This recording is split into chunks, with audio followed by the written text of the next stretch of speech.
देते हैं कि माननीय पुलिस महानिदेशक महोदय के आदेशानुसार 5 नवंबर से 20 नवंबर तक पूरे राज्य में संगठित अपराध के विरुद्ध ऑपरेशन ट्रैकडाउन नामक अभियान चलाया जा रहा है। आज इस अभियान का आखिरी दिन है और फतेहाबाद पुलिस ने इसमें बढ़ चढ़कर कामयाबी हासिल करी है। 5 नवंबर से 20 नवंबर के बीच में अभी तक हम 38 वांछित आरोपी संगठित अपराधी इनको पकड़ चुके हैं। इसमें मुख्य जो हैं आरोपी जिनके खिलाफ 5 हत्या के प्रयास रहे हैं, 5 हत्या के प्रयास के आरोपी हैं, 9 हत्या के आरोपी हैं, 23 संगठित अपराध से जुड़े कुख्यात अपराधी हैं और इसके अलावा अवैध हथियारों की बात करें तो 11 अवैध हथियार इसमें से कुछ आपके सामने भी रखे हैं, जिसमें 9 पिस्टल, 1 गन, 1 रिवॉल्वर, 57 जिंदा कारतूस, 13 खाली खोल बरामद किए हैं और इसके अलावा लगभग 33 व्यक्तियों की लगभग 6 करोड़ रुपए की संपत्ति हमने अटैच करवाई है और लगातार जो संगठित अपराध और अपराधी हैं उनके विरुद्ध कार्रवाई करने के लिए फतेहाबाद पुलिस कटिबद्ध है। तो क्या क्या बरामद किया गया है सर? ठीक है, आप जैसे देख पा रहे हैं, जैसे कल ही इनमें से जो ये 11 वेपन हैं इनमें से कल 3 तो कल ही बरामद किए हैं और काफ़ी सारे जिंदा कारतूस वगैरह भी बरामद हुए हैं। कुछ अपराधी जो कल अरेस्ट किए गए थे वो यहाँ मौजूद भी हैं। इनमें से एक अपराधी के विरुद्ध 6 FIR पहले की भी हैं, जिसमें से एक कमर्शियल क्वांटिटी की FIR भी है। बेसिकली ये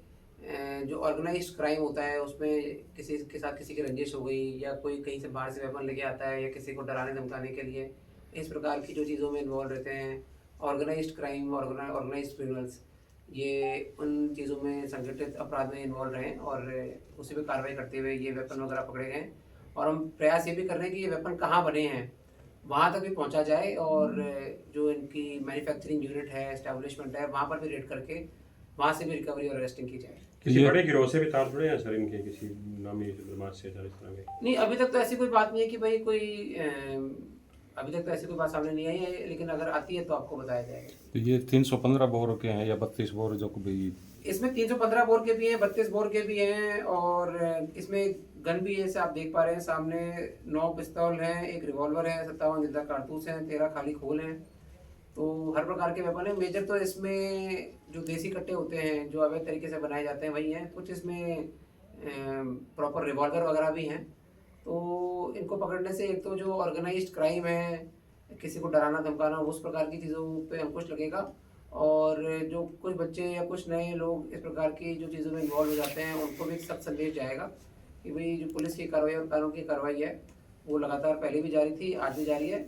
और आगे भी जारी रहेगी। तो ये प्रोक्लेमेशन पे जैसे भगोड़े थे या पहले ऑलरेडी नए मुकदमों में? इनमें से जो एक है उनके खिलाफ 6 मुकदमे पहले के हैं जो यहाँ पर खड़े हैं और उन सभी में ये अरेस्टेड हैं और एक जो 6 FIR में से एक है अजय के खिलाफ, इनमें से एक कमर्शियल क्वांटिटी के NDPS की FIR भी है। बेसिकली 6 FIR, छठी FIR जो यहाँ पर दर्ज हुई थी आर्म्स एक्ट की, उसमें इनको गिरफ्तार किया है और अगर और भी कहीं FIR होती है कहीं आसपास के ज़िलों में या राज्य में तो उनको भी अवगत कराया जाएगा। रहने वाले कहाँ के हैं सर ये?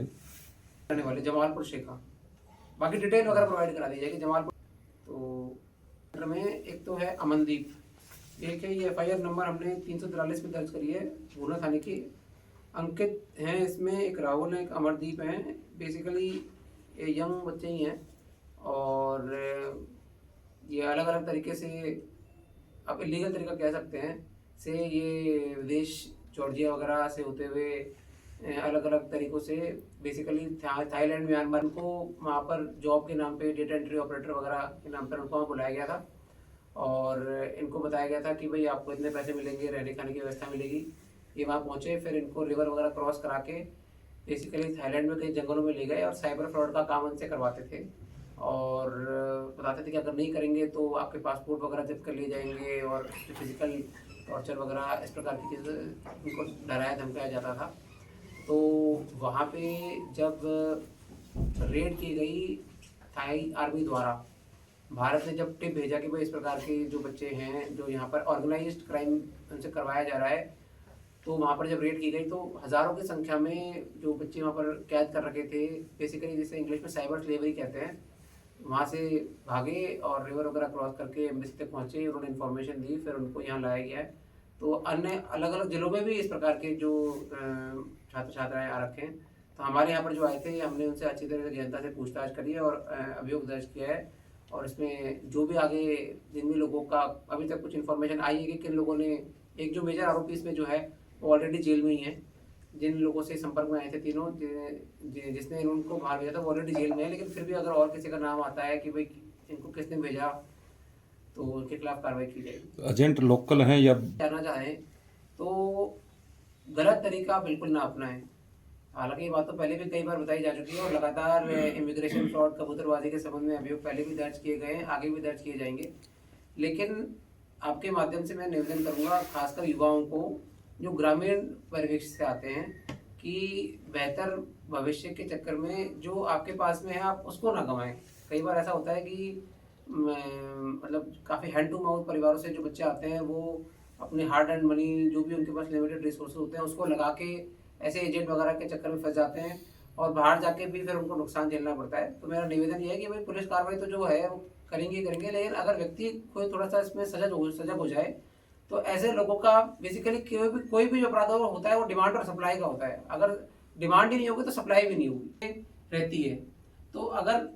और पर्टिकुलरली आप भी इसमें जानते हैं कि जो युवा होते हैं जो ग्रामीण परिवेश से आते हैं या अनएम्प्लॉयड होते हैं वो बेहतर अपॉर्चुनिटी की तलाश में इन सब चीज़ों में फंस जाते हैं, लिप्त हो जाते हैं। तो अगर एंड ही नहीं रहेगी, साइबर सेल की जब एफ पूरे भारतवर्ष के लिए है, उसमें आप कॉल करें और वो आपको बेसिकली 1 से 2 मिनट में जितनी भी इन्फॉर्मेशन आपको पता है, हो सकता है शिकायतकर्ता को पूरी इन्फॉर्मेशन ना भी पता हो, तो जितनी भी पता है कि भाई कितने पैसे कटे थे, जो भी फ्रॉड आपके साथ हुआ है, खाली 5 मिनट में वो आपसे जितनी भी इन्फॉर्मेशन आपके पास में है वो लेके आपकी कंप्लेंट दर्ज कर लेते हैं। और एक आपके पास में एक्नॉलेजमेंट नंबर होता है, वो आपके पास आपके फ़ोन पे ही SMS के माध्यम से आ जाता है और ये आपकी कंप्लेंट दर्ज हो जाती है। और बैकएंड में जो अपनी टीम है वो लगातार जो पैसे जिस अकाउंट से कटे हैं और जिस अकाउंट में गए हैं उस अकाउंट को फ्रीज भी कर देती है। मैं आपको बताना चाहूँगा कि जितना जल्दी अगर अपन कंप्लेंट रजिस्टर कर देंगे उतनी हायर प्रोबेबिलिटी हो जाती है कि पैसे रिफंड हो जाए। पिछले 1 महीने में कम से कम आप ऐसे भी लोग हैं जिनके 10-10 लाख रुपए से भी ज़्यादा का फ्रॉड हुआ था और उनके 100% पैसे रिफंड हुए हैं।